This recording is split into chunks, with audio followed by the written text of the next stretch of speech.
Hello everyone. Last video में हमने शाक वर्ग के बारे में पढ़ा था, जो अष्टांग हृदय सूत्र स्थान चैप्टर 6 के अंदर आता है। ठीक है, अब हम उसको आगे कंटिन्यू करते हुए फल वर्ग के बारे में पढ़ेंगे। ठीक है, फल वर्ग मतलब फ्रूट्स। ठीक है, तो उसमें क्या क्या आता है? द्राक्षा फल उत्तमा वृक्षा चक्षुषा षट्मूत्रविट स्वादु पाक रसा स्थिता स कषाया हिमा गुरु निहंत्य अनिल पित्ताशक तिक्ताशत्व मदात्यान तृष्णाकाल श्रम स्वास स्वर भेद छत्शान। द्राक्षा क्या होता है? सब फलों में उत्तम है। तो फल वर्ग में उत्तम कौन है? द्राक्षा। शाक वर्ग में कौन था? जीवंती। ठीक है, कैसा होता है? द्राक्षा मतलब जो मुनक्का होता है वो कैसा होता है? वीर्यवर्धक है, आंखों के लिए हितकर है, मल मूत्र को सुचारू रूप से निकालता है, विपाक और रस में मधुर, स्निग्ध, कुछ कषाय रस युक्त, शीत वीर्य, देर से पचने वाला, वात पित्त कफ विकार का नाश करता है। तो वात पित्त रक्त नाशक है। ठीक है, मुख का तीतापन, मुख में अगर कुछ तिक्त रस हो रहा है तो उसको अपन खाएंगे तो अच्छा हो जाएगा। मदात्य रोग का नाश करता है, प्यास को खत्म करता है, कास, श्रम, श्वास, स्वर भेद, इन सबको खत्म करता है। ठीक है, तो रेस्पिरेटरी सिस्टम वाली डिसीज को खत्म करता है। मदात्य तृष्णा वाली, पित्त व्याधि को, श्वसन व संस्थान वाली व्याधियों को कौन खत्म करता है? मुनक्का। क्या होता है? फल वर्ग में उत्तम होता है, आंखों के लिए हित करता है, मल मूत्र को सुचारू रूप से निकालता है, मधुर, विपाक और रस में मधुर होता है। ठीक है, फिर आता है दाड़िम। दाड़िम मतलब अनार। उद्रिक्त पित्तांजयंती त्रिदोषा स्वादु दाड़िमम पित्त अविरोधि न अत्युष्णम अम्लम वात कफापहम सर्वम मध्यम लघु स्निग्धम ग्राही रोचन दीपना। तो दो प्रकार का होता है, मधुर और अम्ल। ठीक है, अनार खट्टा भी होता है, मीठा होता है। तो मधुर दाड़िम के गुण क्या है? मधुर दाड़िम को अनार कहते हैं। यह पित्त प्रधान तीनों दोष को शांत करता है। मतलब ये वात पित्त कफ शामक है, लेकिन अगर इनमें पित्त सबसे ज़्यादा प्रिडोमिनेंट होगा ना, उनको शमन करेगा। ठीक है, और खट्टा वाला दाड़िम क्या करता है? पित्त दोष को प्रकोपित नहीं करता है। खट्टा इसका मतलब ये नहीं पित्त को प्रकोपित करेगा, नॉर्मल रखता है। अधिक उष्ण भी नहीं होता है और वात कफ का विनाश करता है। कुछ चीज़ें ऐसे होती है ना जिनमें वात और कफ का शमन हो रहा है तो वो पित्त को स्पेशली बढ़ाएंगे, लेकिन यहाँ पे स्पेशल अगर दिया है कि पित्त को प्रकोपित नहीं करता, मतलब वो पित्त को नॉर्मल रखता है। ठीक है, सभी प्रकार के दाड़िम के होते हैं, हृदय के लिए हितकर है, शीघ्र पचने वाले, स्निग्ध, ग्राही मतलब मल को बांधने वाले, रुचि मतलब खाने में रुचि उत्पन्न करते हैं और जठराग्नि को बढ़ाने वाले होते हैं। ठीक है, जितनी भी खट्टी चीज़ें आती है वो जठराग्नि को बढ़ाती है। फिर आता है केला आदि फल। ठीक है, तो कौन कौन से? मोज, खरजूर, पनस, नारी, केल, परुषकम, आम्रत, ताल, काश्मर्य, राजा धन, मधुकजम, सोवीरक, बदर, अंकोल, फ्लगु, श्लेष्मा तक कोद्भव, वाताम, अभिषुका, क्षोडम, मुकुल, कनिकोचनम, उरुमाणम, प्रियालम च ब्रहणम, गुरुशीतलम, दाशतशय हरम, रक्त पित्त प्रसादनम, स्वादु पाक रसम, स्निग्धम, विष्टम्बी, कफ शुक्रकृत।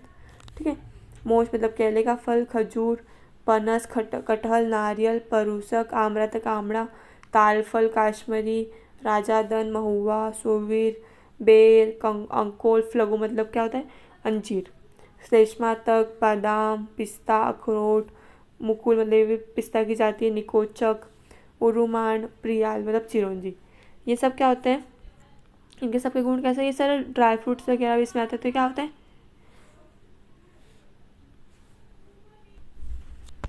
क्या होते हैं ये? ड्राई फ्रूट्स आते हैं मैक्सिमम इसमें, तो ये खाने में ग्रहण करने वाले होंगे। ठीक है, शरीर को पुष्टि करने वाले।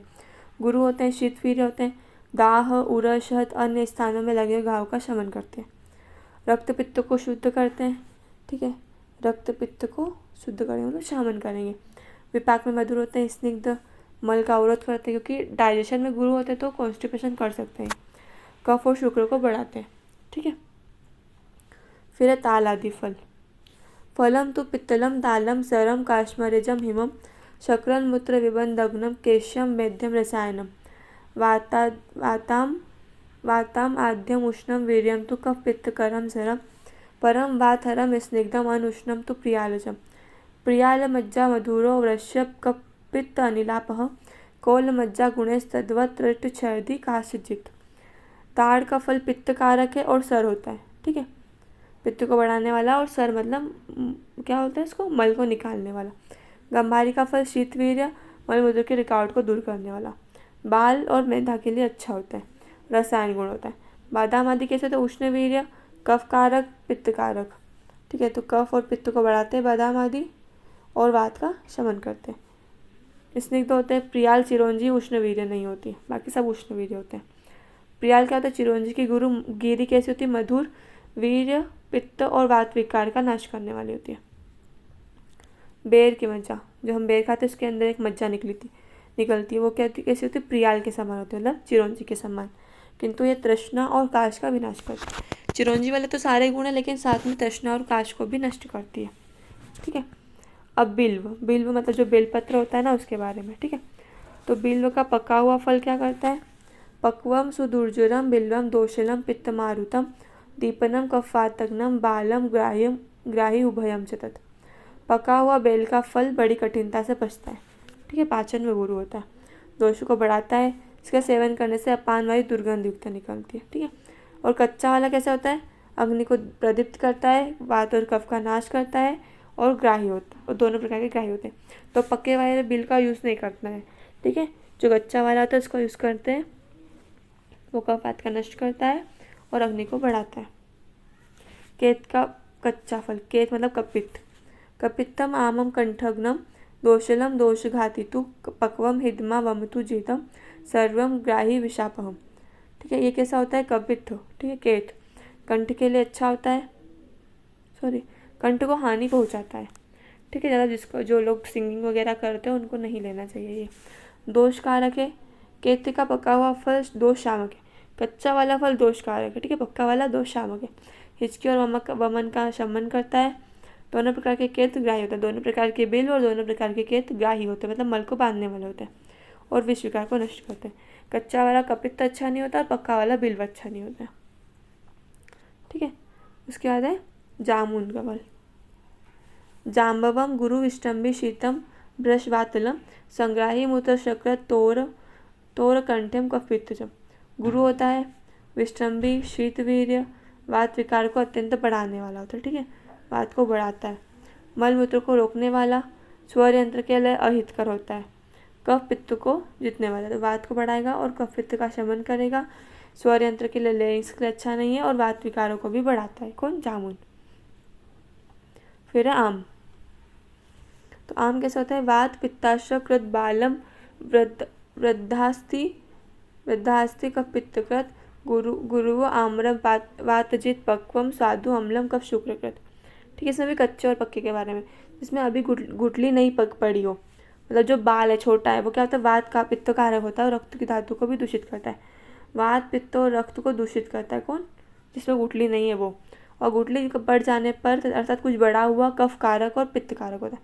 गुठली पड़ने के बाद कैसा होता है? कफ और पित्त को बढ़ाने वाला होता है। ठीक है, और पका हुआ आम क्या होता है? वात नाशक, स्वाद में मधुर होता है, और पका हुआ खट्टा आम कफ कारक और शुक्रवर्धक होता है। सबके अलग अलग है। ठीक है, जिसमें गुठली नहीं पड़ी हो वो वात पित्त और रक्त को दूषित करता है, जिसमें गुठली पड़ गई वो कफ और पित्त को बढ़ाएगा। पका हुआ और मधुर रस वाला वात नाशक है और पका हुआ और खट्टा कफ कारक है। फिर है वृक्षाम्ल के बारे में, जो कोकम होता है ना, कोकम की शरबत जो पीते हैं वो। वृक्षाम्लम ग्राही रुक्षोष्णम वात श्लेष्म हरम लघु।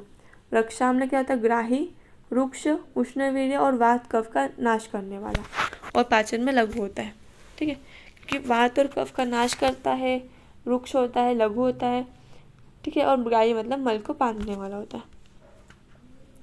उसके बाद है शमी का फल, शम्या गुरु उष्णम केशग्नम रुक्षम। पाक में गुरु होता है उष्णवीर्य, केश नाशक और रुक्ष होता है, मतलब जिसके बाल कोई मतलब ऐसे ही अगर शमी का यूज़ कर रहा है तो उसके बाल झड़ना चालू हो जाएंगे। ठीक है, रुक्ष होता है, गुरु और उष्णवीर्य वाला होता है।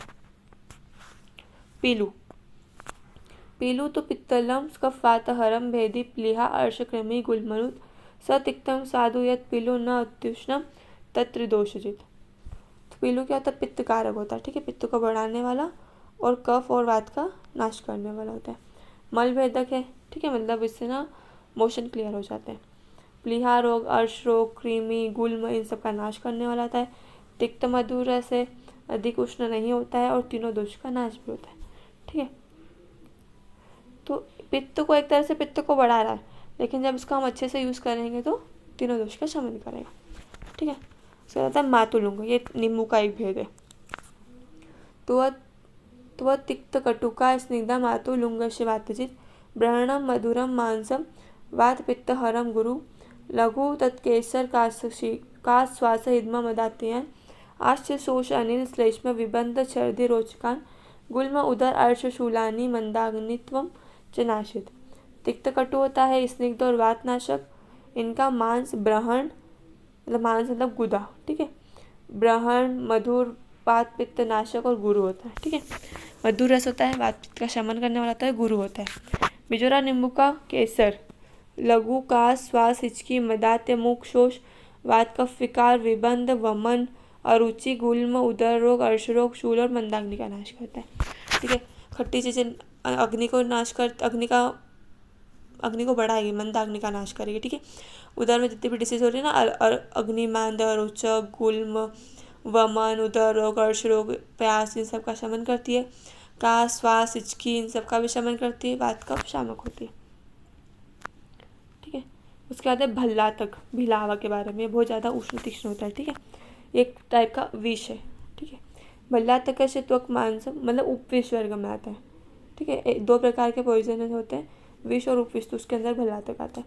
भल्लातक से त्वक मांस ब्रहणम साधु शीतलम तद अस्ति अग्निशमम मेध्यम कफवात हरम परम। तो भिलावे का छिलका गुदा ब्रहण मतलब शरीर को स्थिर करने वाले होते हैं। रस में मधुर और शीत होते हैं। छिलका और गुदा की बात करें, ठीक है। और जो भिलावे की गुठली होती है वो अग्नि के समान तीक्ष्ण होती है, बुद्धिवर्धक होती है, कफ और वात का नाश करती है। कफ वात डिसीज को ठीक करती है, लेकिन पित्त को बहुत बहुत ज़्यादा बढ़ाती है, कि बहुत ज़्यादा उष्णवीर्य होते हैं। उसकी जो गुठली होती है ना, उसके अंदर से जो थोड़ा बहुत तेल निकलता है, अगर मतलब उसमें से तेल निकलता है, अगर थोड़ा बहुत हमारे हाथ वगैरह पे लग जाए ना, तो हमारी स्किन जल जाती है, इतना उष्ण तीक्ष्ण होता है। लेकिन जो उसका छिलका और जो उसका गुदा है वो स्थूल करने वाली होती है। फिर है पालेवत, स्वादु अम्लम शीतम उष्णम च द्विधा पालेवतम गुरु रुच्य मत्य अग्निशमनम। पालेवत मधुर अम्ल भेद से दो प्रकार के होते हैं। मीठा वाला कैसा होता है, शीतवीर्य, और अम्ल वाला उष्णवीर्य होता है। पचने में गुरु रुचिकारक और अग्नि को शमन करने वाला होता है। अत्यग्नि शमन, अत्यग्नि मतलब क्या होता है, जिसको बहुत ज़्यादा मतलब कितना भी हेवी खिला दो, ठीक है, मतलब दिन भर अगर कितना भी खिलाता हो लेकिन उसको फिर भूख लगेगी, उसकी अग्नि सब पचा लेगी। उसको भस्मक रोग बोलते हैं। जितना भी खाता है सब भस्म हो जाता है शरीर के अंदर, तो उसको अत्यग्नि बोलते हैं। अब इसका शमन क्यों करना है, क्योंकि अगर हमारे शरीर में अत्यग्नि हो रही है और हमको इतना भी खाया जा रहा है, वो थोड़ा बहुत हमने नहीं खाया, तो हमारे शरीर की जो धातु है ना, अग्नि उसका पाचन करने लग जाएगी, ठीक है, इसलिए। फिर है आरुक का फल, रुच्यम मधुर मारुकम पक्वम आशु जरा यति नात्युष्णम गुरुदोषलम। आड़ू फल क्या होता है, रुचिकारक, रस में मधुर होता है और पका हुआ शीघ्र ही पच जाता है। अधिक गर्म नहीं होता, लेकिन गुरु और दोषकारक होता है, ठीक है। रुचिकारक है, मधुर रस से शीघ्र पच जाता है, उष्ण होता है लेकिन अति उष्ण नहीं होता, और दोषकारक और गुरु होता है। उसके बाद आता है कच्चे दाग का फल, ठीक है, मुनक्का वो कच्चा वाला। द्राक्षा परुषकम च आर्द्र अम्लम पित्त कफ प्रदम गुरु उष्ण वीर्यम वातग्नम सर कर्मर्दकम। द्राक्षा परुषक के कच्चे फल स्वाद में खट्टे होते हैं, पित्त और कफ को बढ़ाते हैं, ठीक है। और कर्मर्द का कैसे होता है, करोंदा।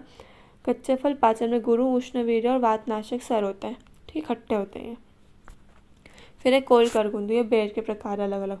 तथा अम्लम कोल करकंदु लकुच आम्रातक कारुकम एरावतम दंत शठम चतुदम मृगलिंडिकम अति पित्तकरम पक्वम शुष्कम च कर्मर्दकम।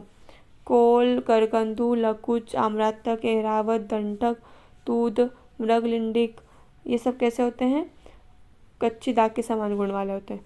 तो इसमें सूखा हुआ पका हुआ करौंदा अधिक पित्तकारक नहीं होता।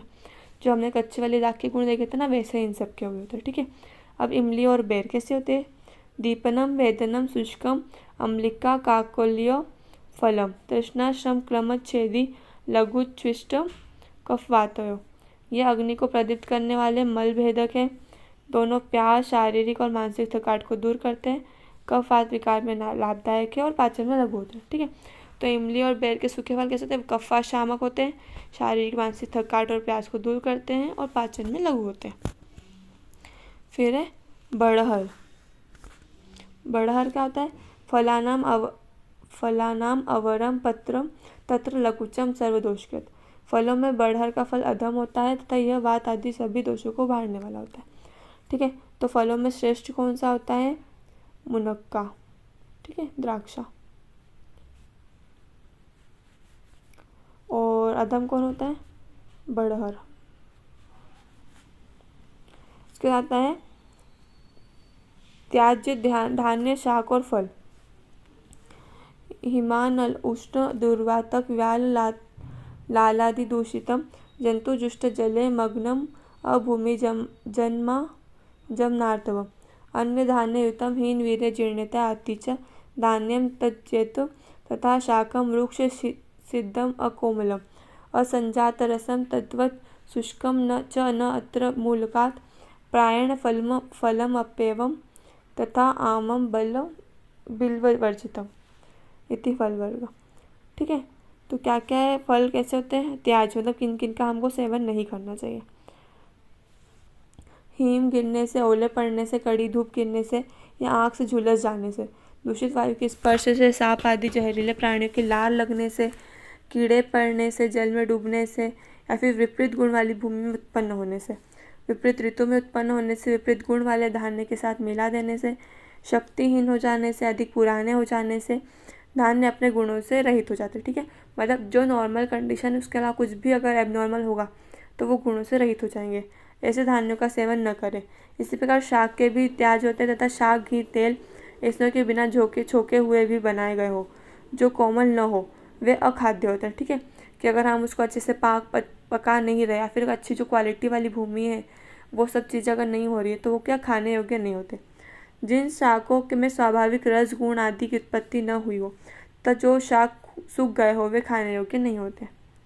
ठीक है, जिनमें सारे रस नहीं आए हो, कीड़े वगैरह पड़ गए हो या फिर जो ज़्यादा पक गए हो, ज़्यादा सूख गए हो, उनको भी खाना नहीं चाहिए। सुखाए गए कंद शाक खाए नहीं जाते, जैसा कि आगे अध्याय में कहा गया। ठीक है, इस प्रकार फल भी खाने योग्य नहीं होते, किंतु सुखाया हुआ कच्चा बेल का फल खाया जाता है। कच्चे फलों को नहीं खाना चाहिए। नॉर्मली किसी भी कच्चे फल या कच्चे शाक को नहीं खाना चाहिए, कच्चे फलों को नहीं खाना चाहिए, लेकिन कच्चा बेल खाते हैं। और साग भी जो सब्जियां होती हैं ना उनको भी सुखा के नहीं खाना चाहिए। ठीक है, तो इसी के साथ हमारा जो फल वर्ग है वो ख़त्म हो गया। अब हम पढ़ेंगे औषध वर्ग के बारे में। ठीक है, ऐसी चीज़ें जिनको हम मेडिसिन के रूप में यूज़ करते हैं, अर्थात औषध वर्ग। विच्छन्दी लवणम सर्वम सूक्ष्मम षट्मलम मृदु वातग्नम पाकी तीक्ष्ण उष्णम रोचनम कफ पित्तकृत। ठीक है, तो ये कैसे होते हैं? लवण मतलब जो नमक होता है ना उनके बारे में बताया, अलग अलग प्रकार के नमक। विच्छिन्न कारक क्या होता है? अभिसंधि होते हैं, मतलब स्रोतों में अवरोध करते हैं। ठीक है, सूक्ष्म मल को सरकाने वाले, मृदु वात विकार नाशक, भोजन को पचाने वाले, तीक्ष्ण उष्ण रुचि को बढ़ाने वाले और कफ पित्त कारक होते हैं। वात शामक होते हैं, कफ पित्त कारक होते हैं। कौन? लवण। उसमें सेंधा नमक श्रेष्ठ होता है। सेंधा नमक क्या होता है? सेंधवम तत्र स स्वादु वृश्यम हृदयम त्रिदोषिनुत लघु अनुष्णम रुद्रश पथ्यम अविदाही अग्निदीपना। सभी नमक पे सेंधा नमक तीक्ष्णता कम होती है। ठीक है, और ये मधुर होता है, बाकी सब मधुर नहीं होता, सिर्फ सेंधा नमक मधुर होता है। वीर्यवर्धक, हृदय के लिए हितकर, तीनों दोष का शमन करता है। कौन? सेंधा नमक, क्योंकि ये श्रेष्ठ है। लघु होता है, उष्ण वीर्य, नेत्रों के लिए अच्छा है, अविदाई होता है और जठराग्नि को प्रदीप्त करता है। ठीक है, उसके बाद कौन सा नमक है? सोवर्चल लवण। लघु सोवर्चलम मृद्यम सुगंध्य उद्गार शोधनम कटुपाकम विबंधग्नम दीपनीयम रुचिप्रदम। ठीक है, इसे सर्जिक क्षार भी बोलते हैं। क्या होता है? लघु होता है, हृदय के लिए हितकर है, सुगंधित है, उद्गार को शुद्ध करने वाला होता है। ठीक है, विपाक में कटु, मलमूत्र की रुकावट को हटाने वाला और अग्नि को बढ़ाने वाला रुचिकारक होते हैं। जितने भी लवण है ये मलमूत्र की रुकावट को हटाएंगे और अग्नि को बढ़ाएंगे, रुचिकारक होंगे। ठीक है, लेकिन कुछ कुछ एक दो चीज़ें अलग हो गई, जैसे इसमें विपाक कटु होता है, उसका वीर्य उष्ण होता है सेंधा नमक का, ऐसे थोड़ा बहुत। ठीक है, फिर है वीड नमक। वीड नमक क्या होता है? ऊर्ध्वअधः कफवातानुलोमनम दीपनम वीडम कफ विबंध आना विष्टम्भ शूल गौरव नाशनम। ठीक है, इसका सेवन करने से कफ ऊपर की ओर से निकलने लगता है और अपान वायु नीचे की ओर से निकलती है। ठीक है, मतलब कफ और वात की अनुलोमन गति कराता है। कफ को ऊपर से निकलना तो ऊपर से निकलेगा, वात नीचे से निकलता है तो वो नीचे से निकलता है। ठीक है, अग्नि को बढ़ाता है, मलमूत्र की रुकावट को दूर करता है, आनाह विष्टम्भ को दूर करता है और शूल और भारीपन का नाश करता है। सेंधा, सोवरचल और वीड नमक 3 पढ़ लिए। अब कौन सा है? सामुद्र लवण, सामुद्र जो समुद्र से मिलता है, ठीक है, जब समुद्र के जल को सूखाकर बनाते हैं। विपाके स्वादु सामुद्रम गुरु श्लेष्म विवर्धनम, ठीक है, जो समुद्र लवण होता है वो कैसा होता है? विपाक में मधुर होता है, गुरु और कफ दोष का शमन करता है। उद्भिद जो पत्थर वगैरह से मिलते हैं। सतिक्त कटु क्षारम तीक्ष्णम उत्क्लेदी च उद्भिदम, उद्भिद वाला कैसा होता है? तिक्त और कटु रस वाला होता है। क्षार गुण होता है और क्लेद कारक होता है, तीक्ष्ण होता है, तो ये अधम होता है, ठीक है। तो श्रेष्ठ कौन सा है? सेंधा लवण, और अधम कौन सा है? उद्भिद। सेंधा लवण, सोवरचल लवण, वीड लवण, सामुद्र लवण, उद्भिद लवण। अब है कृष्ण लवण, मतलब जो काला नमक होता है। कृष्ण सोवरचल गुणा लवणे गंध विवर्जिता, ठीक है, सोवरचल के समान ही होता है, बस उसकी किंतु उसके जैसी गंध नहीं होती है, बाकी सारे गुण सोवरचल के समान है। रोमक क्या होता है? रोमकम लघु पांसुत्तम स क्षारम श्लेष्मम गुरु, ठीक है, जो रोमक लवण होता है इसकी उत्पत्ति धूल से होती है। लघु होता है, खारा होता है, कफ कारक होता है, गुरु होता है, ठीक है। लघु, खारा, कफ कारक और गुरु होता है।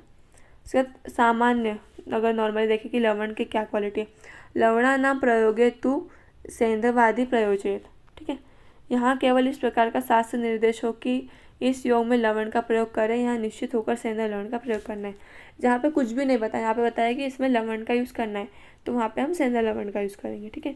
अब वहाँ पे नहीं सोच, अगर कुछ स्पेसिफिक बताया कि हाँ यहाँ पे आपको सोवरचल लवण यूज़ करना है, विड लवण यूज़ करना है, तो फिर वो, लेकिन सिर्फ लवण बोला है तो कौन सा यूज़ करेंगे? सेंधो, क्योंकि ये सबसे श्रेष्ठ होता है, ठीक है। उसके बाद आता है यवक्षार। यवक्षार के गुण। गुल्म हृद ग्रहणी पांडु प्लीहा आनाह गलामयान श्वास अर्श कफ कासांश शमयद यव शुकचम। यवक्षार क्या क्या करता है? गुल्म, हृदय रोग, ग्रहणी, पांडु, प्लीहा रोग, आनाह, स्वर यंत्र के रोग, श्वास रोग, अर्शो रोग, कफ रोग और काश रोग को नष्ट करता है, ठीक है। तो क्षार है, एल्कलाइन है, तो हमारे शरीर में एसिडिटी बनेगी, जितने भी एब्डोमिनल डिसीज़ है, एनीमिया, स्प्लेनोमेगेली, हार्ट डिसीज़, गुल्म, आनाह, स्वर यंत्र वाली डिसीज़, कास, अर्श, कफ, इन सबको कौन नष्ट करता है? यवक्षार। और नॉर्मली अगर ओवरऑल देखें कि सारे क्षारों की क्वालिटी क्या होती है, क्षार सर्वश्च परमम तीक्ष्ण उष्ण क्रमिजित लघु पित्ताश्रक दूषण पाकी छिद्या हृदयो विदारण अपथ्य कटु लावण्यास शुक्र ओजह केश चक्षुषा। सभी क्षार अत्यंत तीक्ष्ण होते हैं, उष्ण वीर्य है, कृमिनाशक है और लघु है, ठीक है। तीक्ष्ण उष्ण होते हैं, कृमि का नाश करते हैं और लघु होते हैं, रक्त पित्त को दूषित करते हैं। क्षार के प्रयोग से पित्त और रक्त तो दूषित हो गई, ठीक है। आहार तथा व्रण फोड़े को पकाते हैं, भेदक है, हृदय के लिए अहितकर है, ठीक है। लवण हृदय के लिए हितकर है, लेकिन क्षार अहितकर है। पकाए हुए व्रण शोथ को फाड़ देता है, कटु लवण रस होता है, शुक्र, ओज, केश, नेत्र आदि के लिए अहितकर है। मतलब मैक्सिमम चीज़ों में ये नुकसान करता है, आँखों के लिए, बालों के लिए, शुक्र, ओज के लिए अच्छा नहीं होता है, ठीक है, हृदय के लिए भी अच्छा नहीं होता है। अब हिंग। हिंगु वात कफा आनाह शूलग्नम पित्तकोपनम कटु पाक रसम रुच्यम दीपनम पाचनम लघु। वात कफज रोग में को शांत करता है, ठीक है। हिंग क्या करता है? वात कफ शामक है, वात कफ रोग को नष्ट करता है। आनाह, पेट फूल रहा है तो हिंग को ले लो तो अच्छा हो जाएगा। शूल रोग को नष्ट करता है, किसी प्रकार का दर्द हो रहा है तो हिंग ले लो। पित्त प्रकोपित हो रहा है तो हिंग का प्रयोग करेंगे। विपाक और रस में कटु होती है, रुचिकारक, अग्निदीपक और पचक और लघु होती है, ठीक है। अग्नि को बढ़ाती है, रुचिकारक है और पचाने में लघु होती है।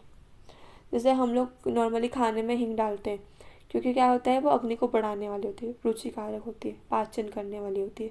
तो अगर हिंग डाला हुआ खाना है तो वो इजीली पच जाएगा, ठीक है। उसके बाद क्या है? हरितकी के गुण, ठीक है। हरितकी एक औषध वर्ग ही पढ़े तो हरितकी, विभितकी, आम्लकी, त्रिफला के अंदर आता है, ठीक है।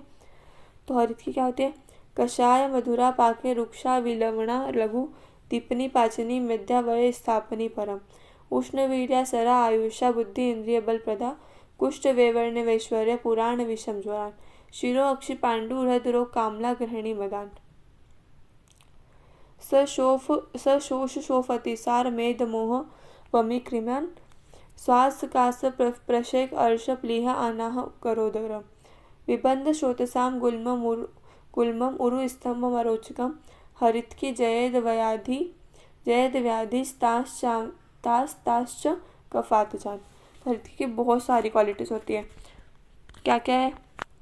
कषाय रस, विपाक में मधुर, गुण में रुक्ष, केवल लवण रस रहता। हरित की 5 रस वाले होते हैं, लेकिन उसमें कौन सा रस रहता है? लवण रस।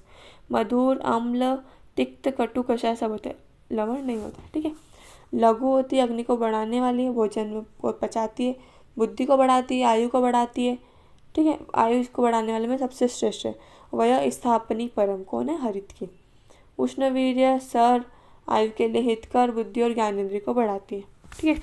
जो वह स्थापन गण है उसके अंदर हरित के आम्ल की दोनों है।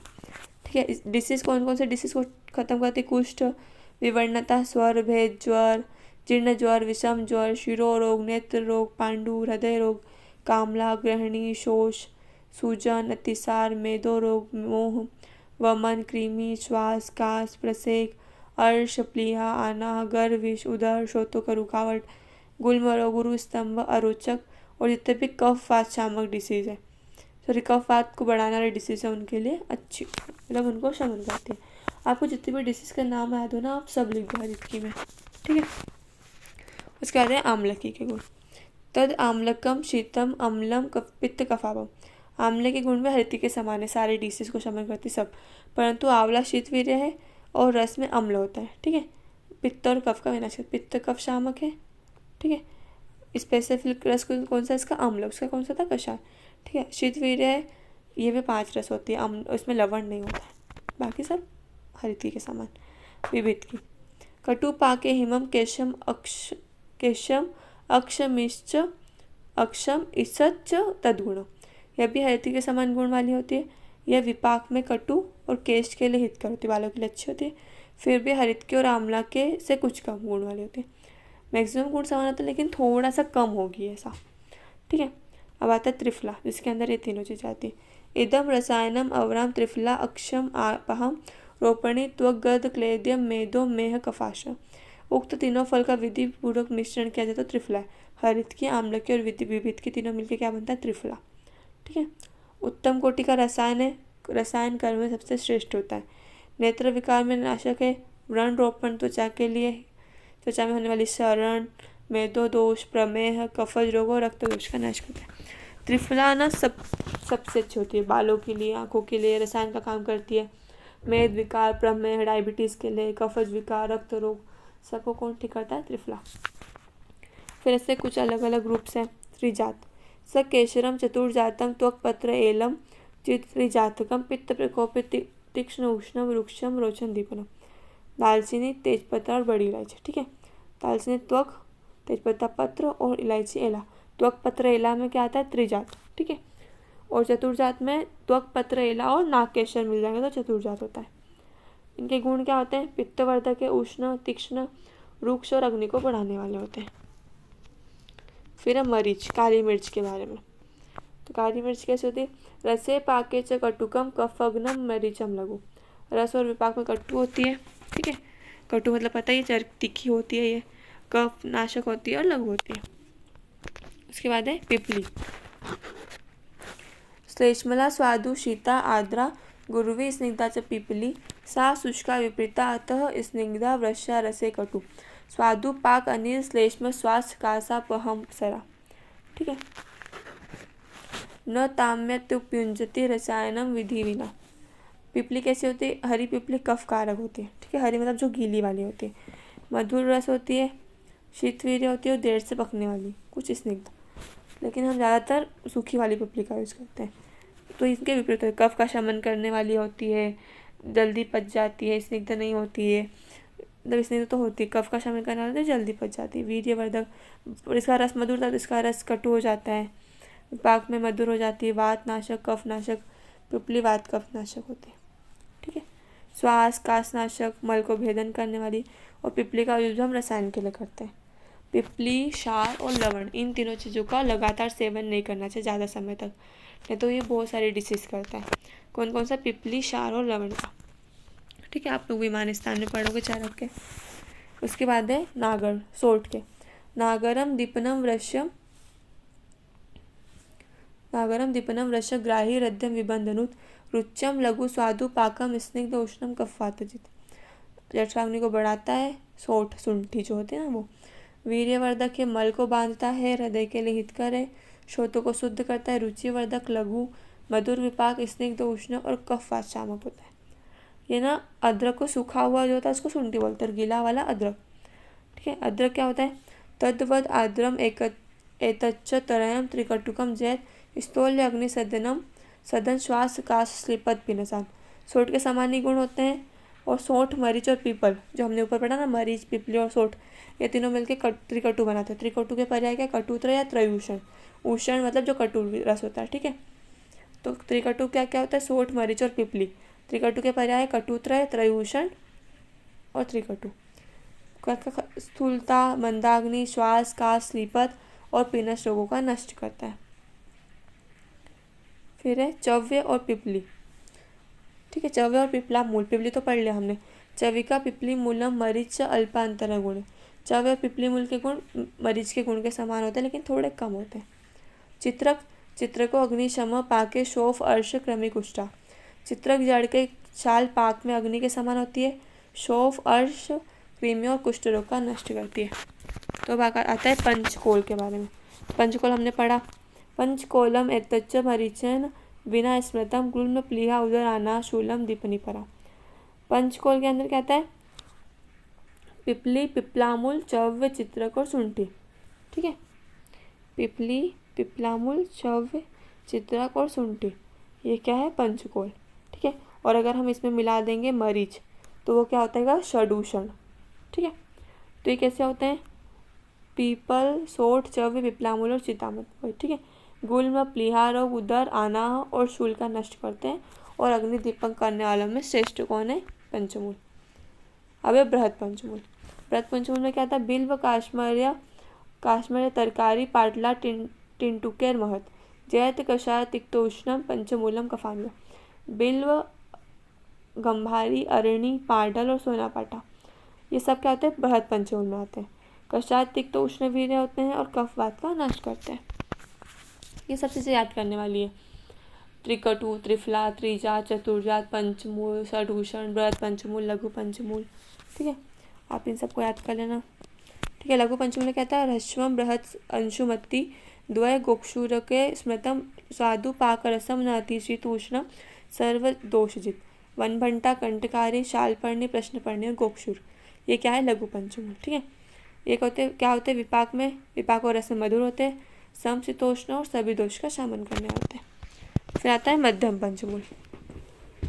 मध्यम पंचमूल में आता है बला, पुनर्नवा, एरंड, शूर्प पर्णी द्वयन तु मध्यम कफातग्नम न अति पित्तकरम सर। बला, पुनर्नवा, एरंड, मास पर्णी और मुदक पर्णी, ये क्या होता है? मध्यम पंचमूल। कफवात शामक के सर है और पित्तकारक नहीं होते हैं। फिर है जीवन पंचमूल। अभिरु, वीरा, जीवंती, जीवक, ऋषभ के स्मृत जीवनीयाख्यम तु चक्षुषम वृश्यम पित्त अनिलाभम। शतावरी, मेधा, जीवंती, जीवक और ऋषभक, ये सब क्या होता है? जीवन पंचमूल। आंखों के लिए हितकर है, वीर्यवर्धक, पित्त और वात का शमन करने वाले होते हैं। तृण पंचमूल। तृणाख्यम पित्त जित दर्भ काश इक्षु सर शालिभी। दर्भ, काश, इख, सर और शालिधान्य, ये काय में आता है? तृण पंचमूल। कुश, काश, दर्भ, नल और इक्षु, ये पित्त शामक होते हैं। और भी दूसरे वल्ली पंचमूल, कंटक पंचमूल, वो आप लोग आगे पढ़ेंगे। ठीक है, तो हमने अभी औषध वर्ग पढ़ लिया। इसमें सारे त्रिफला, त्रिकटु, त्रिजात, चतुर्जात, पंचमूल, बृहद पंचमूल, लघु पंचमूल, मध्यम पंचमूल, जीवनीय पंचमूल, तृण पंचमूल, पंचकोल, षडूषण, इन सब के बारे में पढ़ा। इन सब के नाम याद करना जरूरी है। इसमें जो हमने देखा पिपली, क्षार और लवण, उसकी गुण, हरित की, विभिन्न की, आम्लकी के गुण, क्योंकि ऐसा पूछ सकते हैं कि इन चीज़ों का लगातार सेवन नहीं करना है, तो पिपली, क्षार और लवण का लगातार सेवन नहीं करना है। ठीक है, तो इसके साथ हमारा जो 6 चैप्टर था वो खत्म हो रहा है। इसमें हमने क्या क्या पढ़ा? शुक, शिम्बीज, पक्व, अन्न, मांस, शाक, फलौषधय, वर्गित, तेर, अन्य लेशो, अयम मुक्तो नित्य उपयोगिता। शुक धान्य, शिम्बी धान्य, पक्व अन्न, मांस, शाक, फल वर्ग और औषध वर्ग, तो चैप्टर 6 के अंदर हमने 7 वर्गों के बारे में पढ़ा। ठीक है, इस प्रकार के वर्गीकरण द्वारा आहार द्रव्यों का लेश मात्र वर्णन यहाँ पर कहा गया है, मतलब बहुत जो उपयोगी वर्णन है ना वो हमने यहाँ पे बोल दिया। ठीक है, इति श्री वैद्य पति सिंह गुप्त सुनुश्री मद वाग्भट गीता विचितयाम अष्टांग हृदय संहिता प्रथमे सूत्र स्थाने अन्य स्वरूप विज्ञानियों नाम षष्ठोध्याय समाप्त। ठीक है, इस प्रकार हमारा छठा वाला चैप्टर खत्म होता है। अगर आप लोगों को कोई डाउट हो तो आप कमेंट सेक्शन में पूछ सकते हैं। चैनल को सब्सक्राइब कीजिए, लाइक कीजिए और शेयर कीजिए। Thank you.